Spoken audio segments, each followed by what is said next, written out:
사도행전 20장 1절에서 16절인데요. 읽기는 1절부터 5절까지만 읽겠습니다.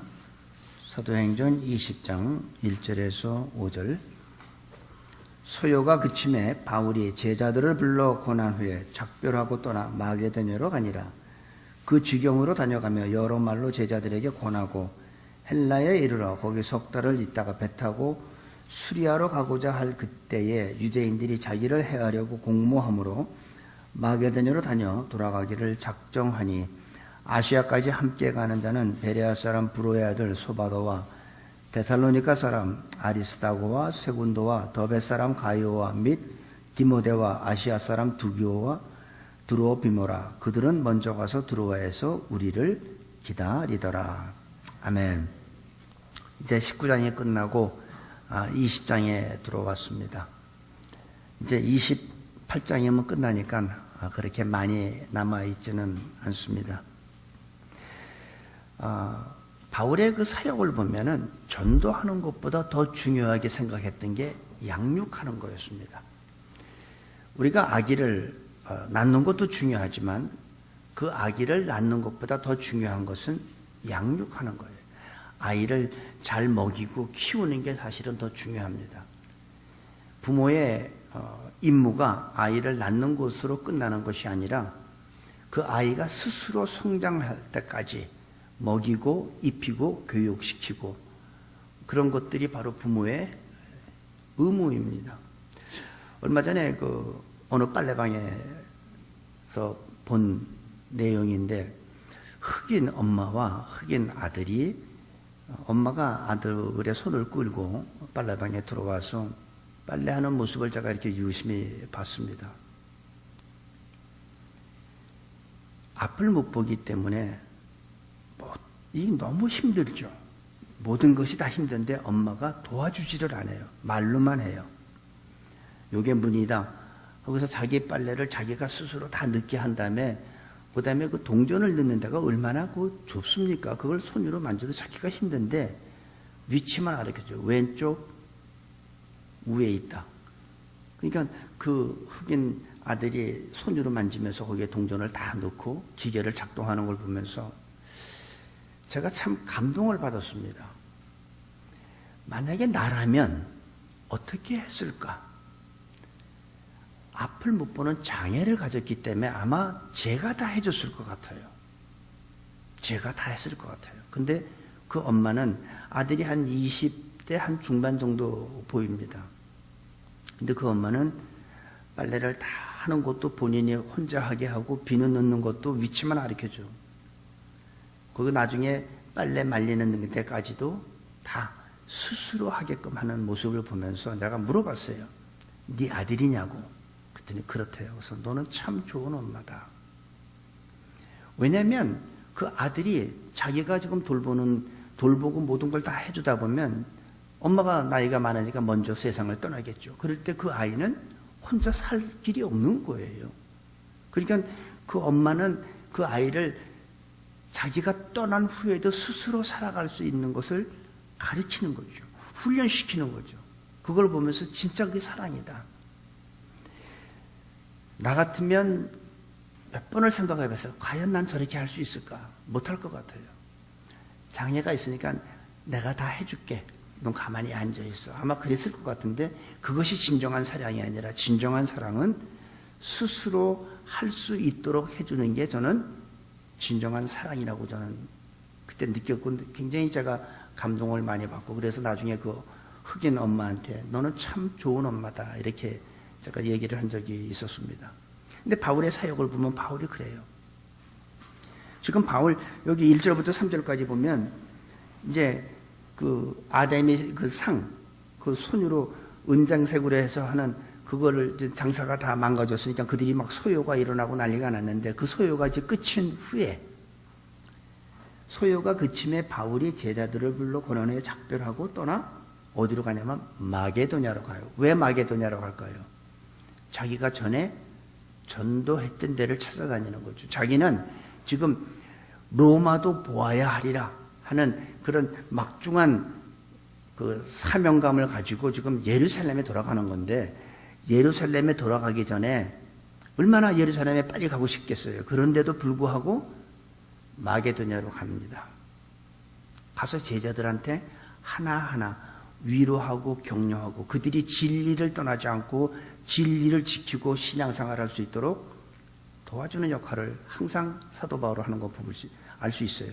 전도하는 거로 끝나지 않고 전도한 후에 그들에게 격려하고 그들을 위로하고 위험부도 모든 그 잘못된 다른 교훈, 이단으로부터 어떻게 하면 신앙을 지킬 수 있는지 이런 모든 것들을 다 일일이 다 챙겨주는 마치 그 엄마의 같은 그런 모습을 우리가 사도 바울의 사역을 통해서 우리가 볼 수가 있습니다. 자기가 전에 복음을 전했던 지역을 한 곳 한 곳 돌아보면서, 그리고 바울은 어느 곳에 가면 굉장히 참 큰 일을 했습니다. 중요한 일을 했는데 한 곳에 오래 머물 때는 더 큰 일을 했던 걸 우리가 알 수가 있어요.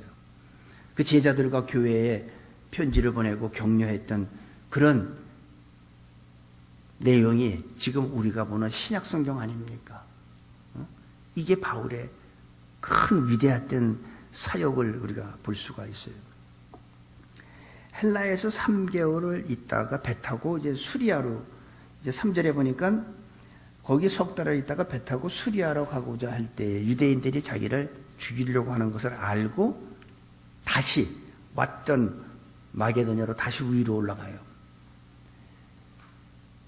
오던 길을 다시 배 타고 가면 짧은 거리인데도 불구하고 다시 유대인들이 자기를 죽이려고 하는 그것을 알고 다시 먼 길을 돌아가는 모습을 우리가 볼 수가 있습니다.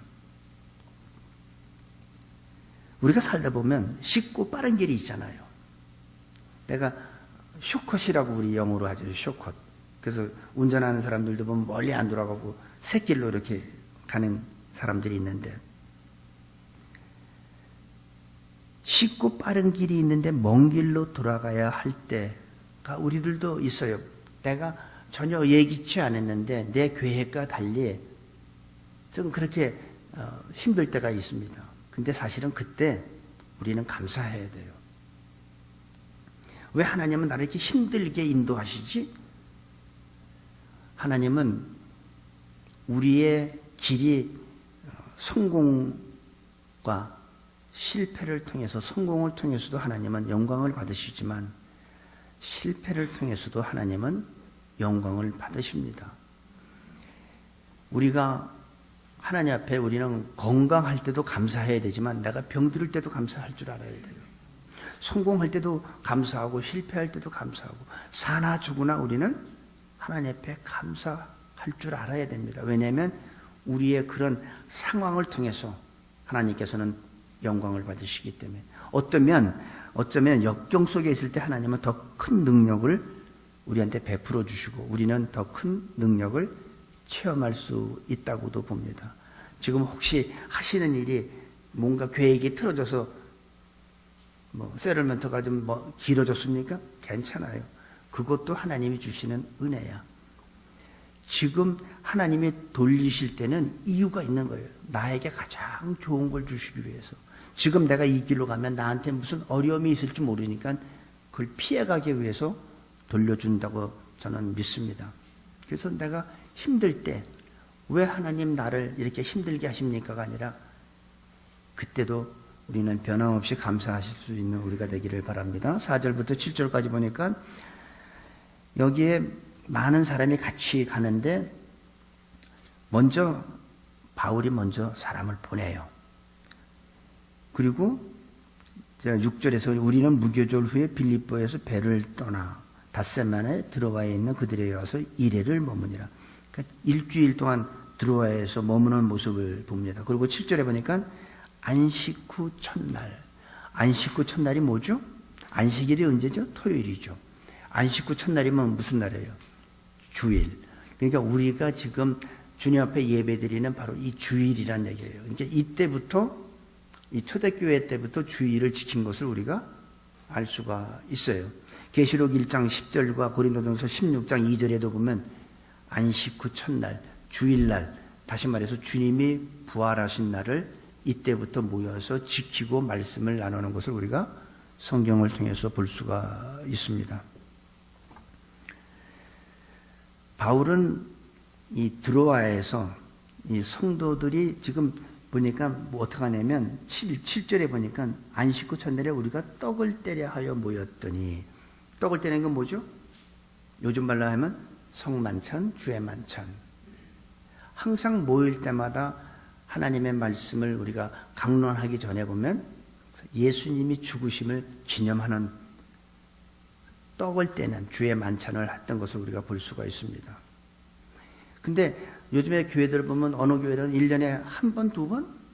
너무나 잘 안 해요. 고린도전서 11장에 보면 예수님께서 뭐라고 하시냐면 내 몸을, 내 몸이고 내 피라고 그러면서 이것을 너희가 내 죽음을 올 때까지 기념하라고 했는데 너무 교회들이 잘 안 하는데, 우리 교회는 그래도 한 달에 한 번씩은 하죠.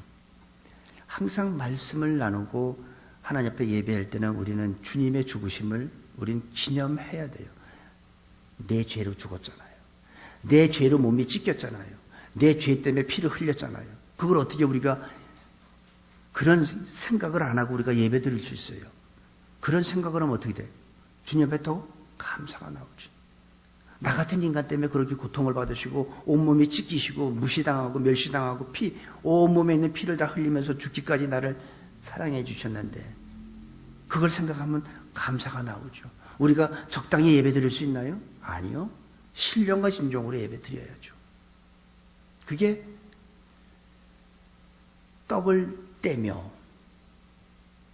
성만찬, 바로 주의 만찬을 먼저 하고 그 다음에 말씀을 나누는 걸 볼 수가 있습니다. 안식 후 첫날에 우리가 떡을 떼려 하여 모였더니 바울이 이튿날 떠나고자 하여, 이제 바울은 일주일을 묵고 이제 내일 떠날 거예요. 떠나는데 이 사람들이 바울을 그냥 놔주겠습니까? 계속 말씀을 듣길 원하죠. 그래서 바울이 얘기를 하는 거예요. 저희에게 강론할새 말을 언제까지? 밤중까지 계속하며. 제가 여러분한테 설교를 밤중까지 하면 미쳤구만, 미쳤어 저 사람. 아마 여러분들은 그럴 거예요. 근데 들어와 있는 성도들은 밤중까지, 바울이 내일 떠나니까 언제부터 했는지 모르지만 밤중까지 바울의 말, 설교를 듣기 시작한 겁니다. 어떤 분은 제 설교가 길진 않아요. 길면 35분, 보통 25분에서 30분인데 전에 어떤 분이 그랬어요. 목사님 설교 좀 더 짧게 했으면 좋겠다. 그런 분도 계세요. 근데 이 드로아 성도들은 하나님의 말씀이 얼마나 갈급했는지, 해가 어두워져서 밤중까지 사도 바울이 강론을 지금 하고 있는 모습입니다.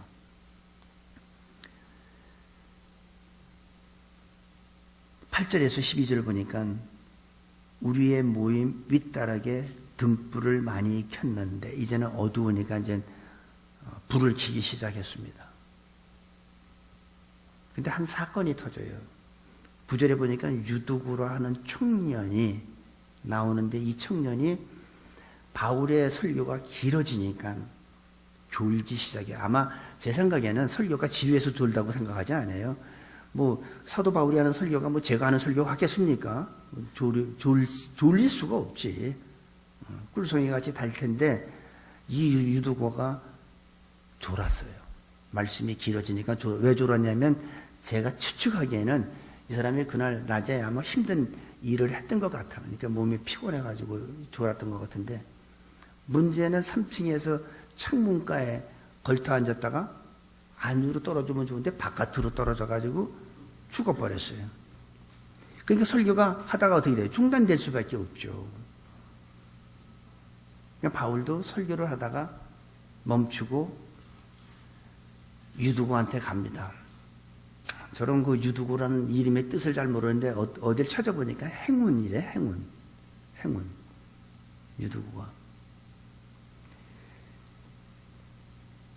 유두고란 청년이 난간에 앉아있다가 3층에서 떨어져 죽었어요. 사람은 많고 말씀은 길어지고 그날 자기 낮에 일이 너무 힘든 일을 했는지 너무 피곤해서 그냥 졸기 시작을 하다가 떨어져 죽었는데, 바울은 그 사람한테 가서 내려가서 한 게 보니까 9절에 보세요. 유두구라는 청년이 창에 걸터 앉았다가 깊이 졸더니 바울이 강론하기를 더 오래 하매 졸음을 이기지 못하여 3층 누에서 떨어지거늘 일으켜보니 죽었는지라. 요즘 같으면 이거 또 수호하지. 네가 너무 오래 끌어서 그렇다고. 변호사 산다고 그러고. 근데 10절에 보니까요, 바울이 하는 모습을 보면 참 달라요. 우리가 생각할 땐 가서 끌어안고 안수기도 할 것 같은데, 바울은 안수기도를 하질 않아요. 가서 그 시신을 끌어안는 거예요. 그리고 하나님 앞에 기도를 했겠죠. 그러면서 뭐라고 하냐면 10절에 바울이 내려가서 그 위에 엎드려 그 몸을 안고 말하되 떠들지 말라. 생명이 저에게 있다 하고 올라가 떡을 떼어 먹고 오랫동안 곧 날이 새기까지 이야기하고 떠나니라. 밤 꼬박 샌 거야. 그런데 11절에 보니까 그 위에 할 때 보면 7절에 보니까 그들이 이미 떡을 떼고 강론을 듣기 시작한 거예요, 말씀을. 근데 유두구가 죽은 다음에 바울이 가서 그를 끌어안고 다시 살아난 다음에 하나님의 말씀을 듣기 전에 또 뭐해요? 또 떡을 떼요.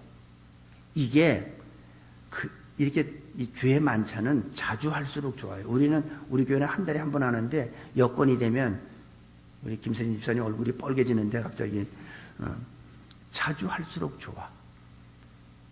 이들은 조금 전에 했어요. 죽기 전에. 유두구가 죽기 전에 했는데 유두구 죽은 후에 다시 올라가서 또 떡을 떼며 또 말씀을 밤새도록 듣습니다. 하나님의 기적이 나타난 거예요.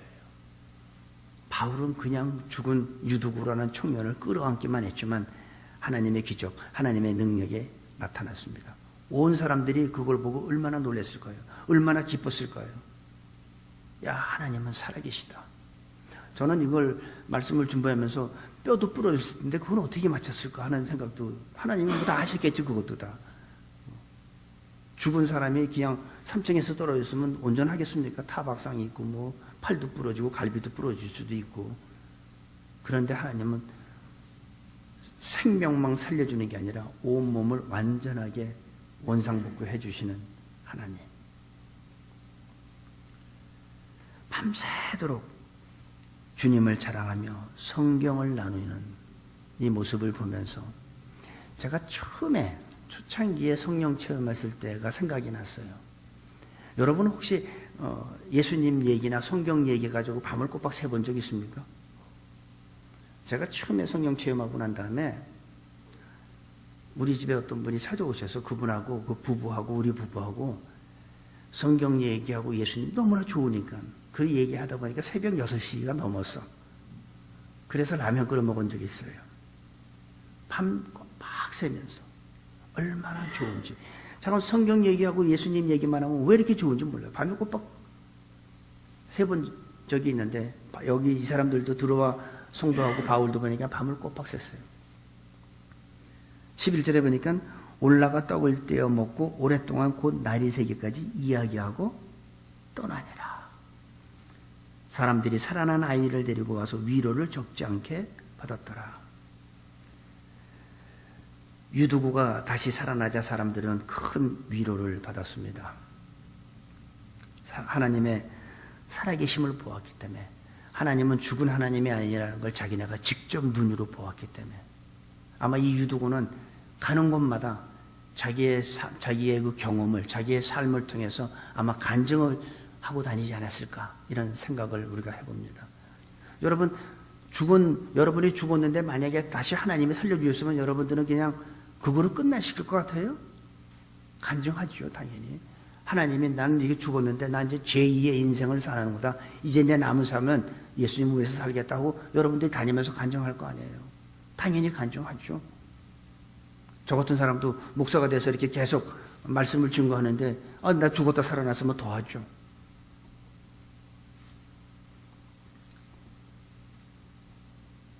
우리들은 어떨까요? 우리들은 가는 곳마다 하나님을 보여주고 예수님을 보여주며 삽니까? 우리들은? 하나님은 영이시기 때문에 보이질 않아요.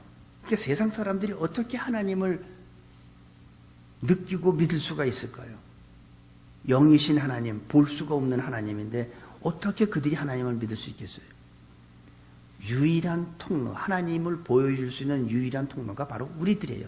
예수님을 믿는 바로 하나님의 자녀들인 우리가 우리를 통해서 하나님이 보여져야 되고 예수님이 우리를 통해서 나타나야 돼요. 그래야 그들이 보이지 않는 하나님을 믿죠. 우리들의 삶은 유두고와 같이 그런 돌아다니면서 산 가운데 간증하고 예수님을 증거하는 그런 간증하며 살 수 있습니까? 아니, 그런 간증이 있습니까? 아니면 세상 사람들이 나는 예수를 안 믿어도 당신보다는 나 하면서 당신 예수님 믿는 사람은 맞아? 라는 소리를 듣고 삽니까? 한번 우리 생각해 볼 필요가 있어요. 내가 교회 다니는 게 중요한 게 아니라 세상 사람들이 나를 어떻게 보느냐, 세상 사람들이 나를 통해서 하나님을 발견하느냐, 아니면 당신 하나님 믿는 사람 맞아? 하느냐 하는 거죠. 우리는 어떤 소리를 듣고 있을까요? 유두고 같이 죽었다 살아난 흔적이 우리한테 있어야 된다는 거예요. 여러분한테는 어떤 흔적이 있습니까? 사도 바울은 나에게 예수의 흔적이 있다고 했는데 우리는 무슨 흔적을 갖고 있을까요? 유두고와 같이 죽었다 살아난 그런 흔적이 있게 되기를 바랍니다. 13절, 우리는 앞서 배를 타고 아소에서 바울을 태우려고 그리로 행선하니 이는 자기가 도보로 가고자 하여 이렇게 정하여 준 것이라. 여기서 보면 이 배를 타고 아소로 가면 가까운데 지금 바울이 그들은 그렇게 배 타고 보내고 자기는 어떻게 해요? 자기가 도보로 가고자 해요. 자기는 걸어가겠대요. 배 타고 가면 편한데. 왜 바울이 이랬을까? 여기 성경에는 자세히 알 수가 없어요.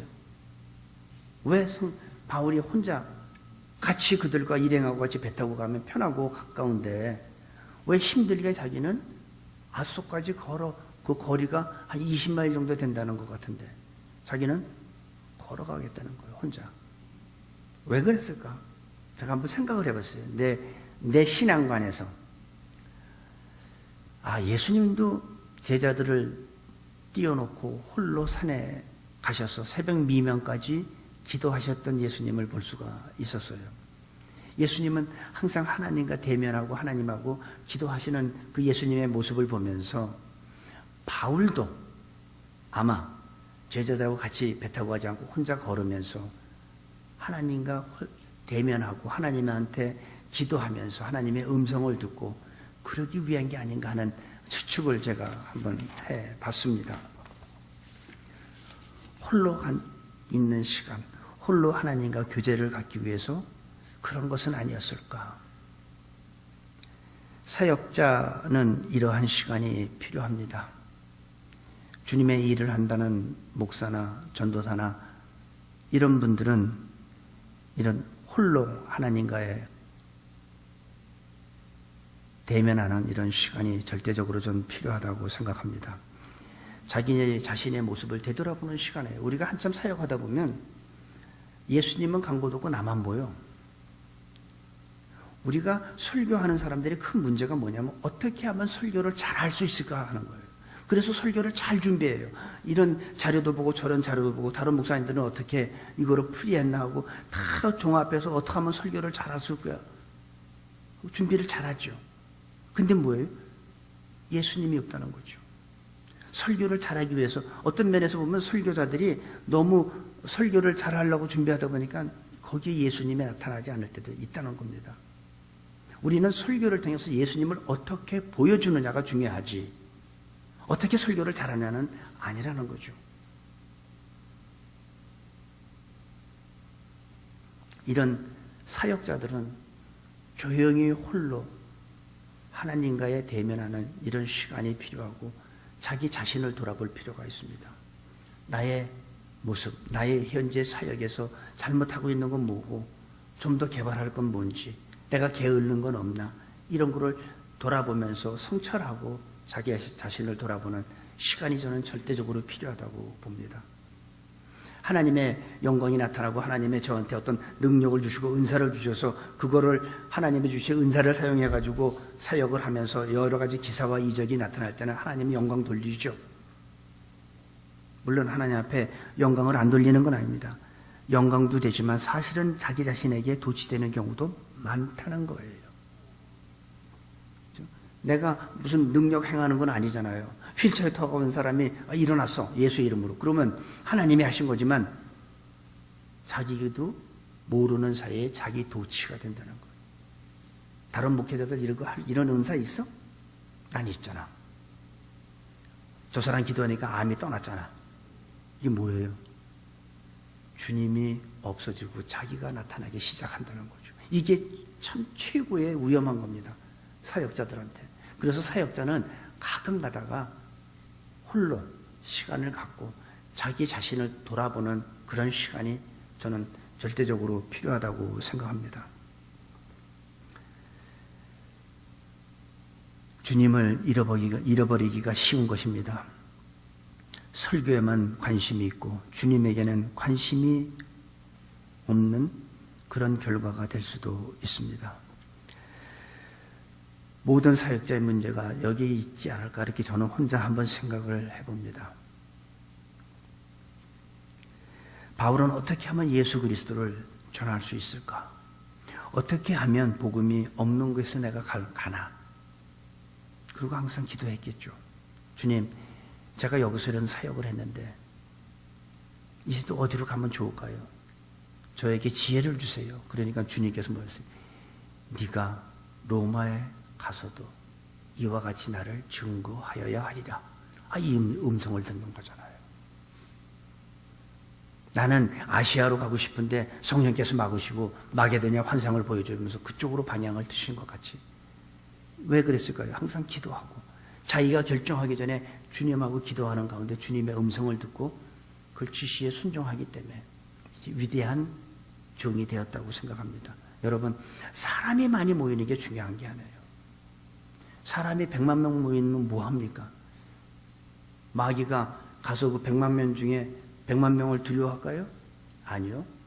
그런데 10명밖에 안 모였어도 그 중에 하나님의 함께 하시는 그 한 사람이 있으면 마귀는 그를 무서워해요. 두려워해요. 왜? 그 안에 계신 이가 마귀보다 크기 때문에. 여러분, 사람들은 사람 많이 모이고 건물이 무슨 티타늄으로 만들어지고 수종으로 만들어지면 좋아할지 몰라도 마귀는 그런 거 하나 관심도 없어요. 마귀가 두려워하는 거는 그런 게 아니라 헌금이 얼마나 거치는 거 두려워한 게 아니라 진짜 하나님의 영이 함께하는 그런 자 한 명만 있어도 마귀는 두려워합니다. 우리의 사역을 보면 우리의 사역 속에 우리가 열심히 일을 하지만 우리의 사역 속에 과연 예수님은 계시는가? 예수님은 혹시 예수님이 안 계셔가지고 라오디게아한테 한 것 같이 내가 문 밖에서 두드리고 계시는 건 아닌지 우리는 우리 자신도 돌아봐야 되고 우리 교회도 다시 한번 돌아봐야 됩니다. 바울은 이 사역의 성공, 실패 이런 거 중요하지 않았어요. 내가 여기서는 내가 성공했고 저기서는 실패했고 그런 거 바울은 관심이 없었어요. 감옥에 갇히든 얻어맞든 굶주리든 바울은 항상 어떻게 하면 예수님을 증거할 수 있을까? 감옥에서도 옥문이 밤중에 새벽에 찬양을 하니까 옥문이 흔들리고 열리고 옥토가 지진이 나고 했을 때 간수는 도망간 줄 알고 자결하려고 할 때 바울은 자기가 거기서 벗어나는 게 중요하지 않았어요. 우리 같으면 하나님이 이런 기적을 베풀어 주시는 거나 하고서 빨리 나왔지 우리 같으면. 근데 바울은 안 그랬잖아요. 그 안에서 간수가 자결하려고 할 때 멈춰라. 우리가 다 여기 있다. 그러니까 그 간수가 바울 앞에 무릎 꿇잖아요. 선생이여, 어떻게 하여야 우리가 구원을 얻을 수 있습니까? 딱 한마디예요. 주 예수를 믿어라. 그러면 너와 네 가족이 구원. 그러니까 바울은 항상 어디에 있든지 항상 머릿속에 무엇이에요? 예수 증거하는 것밖에 없었어요. 이게 바울의 사역입니다. 우리들의 사역도 때를 얻든지 못 얻든지 여러분 주의부터 시작해서 예수 증거할 수 있는 우리 새누리교회 성도님들 되시기를 간절히 축복합니다. 14절에서 16절 봅니다. 바울이 아소에서 우리를 만나니 우리가 배에 올리고 미둘레네에 가서 거기서 떠나 이튿날 기호 앞에 오고 또 그 이튿날 사모에 들리고 또 그 다음날 밀레도에 이르니라. 바울이 아시아에서 지치지 않기 위하여 에베소를 지나 행선하기로 작정하였으니, 그 다음이 중요한 거예요. 이는 될 수 있는 대로 오순절 안에 예루살렘에 이르려고 급히 가미러라. 이게 굉장히 중요한 거예요. 예루살렘에 급히 가미러라. 왜? 오순절 안에. 바울의 마음이 급한 것을 볼 수 있습니다. 오순절 안에 예루살렘에 도착해야 된다는 거예요. 그 얘기는 못 가요. 오순절을 지키기 위해서 서두르는 거예요. 여러분들은 하나님 앞에 예배 드리기 위해서 얼마나 서두릅니까? 딱 예배 시간 딱 맞추는 분도 있고, 어떤 분은 한 5분 지나서 오신 분이 있고, 어떤 분은 찬양 끝난 다음에 오시는 분인데, 하나님 앞에 그런 자세는 잘못된 거예요. 바울은 지금 왜 서두릅니까? 오순절 안에 예루살렘에 가서 오순절 지키기 위해서. 이런 마음이 있어야 된다.